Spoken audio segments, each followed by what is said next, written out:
Ça fait pas longtemps que je m'autorise à être artiste. Au début, il y a 30 ans, j'étais un photographe. Après, j'étais un photographe auteur. Après, j'étais un artiste photographe. Maintenant, je suis un artiste. Le volume a toujours été important. Une de mes premières expositions Galerie Eric s'appelait Sculpture, alors que ce n'était que des photographies. Au lieu de jeter des tirages qui ne me plaisent pas, je les accumule et je vais creuser dans cette mémoire, dans un système de recyclage, puisqu'une même photographie va être découpée, réagencée en certain nombre de modules. Ces modules vont être eux-mêmes tordus pour créer des sculptures qui vont s'appeler des ondes, qui vont être aplaties et mises en forme sur un mur, juxtaposées les unes aux autres, ce que j'appellerais des frises, comme une espèce comme ça d'excroissance. Et chaque module, je le considérais presque comme une lettre d'alphabet, et je constitue comme ça des poèmes, en associant ces éléments les uns aux autres. J'ai toujours juxtaposé plusieurs réalités.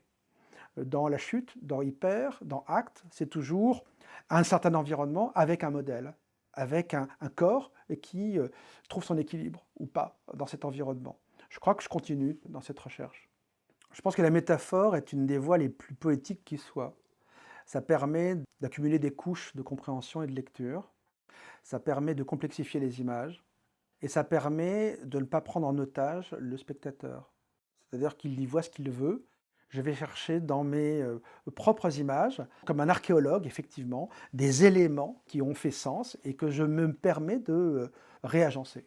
Je pense que quand je commence à photographier des sculptures et que je sculpte des photographies, il y a un enchaînement sur la définition même de ce qu'est une œuvre et qui renvoie plus à une question conceptuelle. Il y a cette idée de glissement comme ça entre différentes formes et qui toutes font œuvre. Je pense à Joseph Kosuth, quand la chaise, la photographie de la chaise et le mot la chaise sont trois façons de voir la chaise. Dans la grande salle sous la verrière, vous verrez une sculpture et une photographie de cette sculpture. Ce sont des choses qui ne sont même pas nommables. C'est-à-dire que ce n'est pas comme une chaise qu'on présenterait différemment. Mais il y a tout de même cette idée de sculpture et de reproduction de cette sculpture qui est réutilisée pour en faire une autre sculpture. Et cet aller-retour paradoxal, ça aussi c'est une détention qui est sous-jacente dans mon travail. Alors j'ai choisi d'appeler l'exposition La proie pour l'ombre.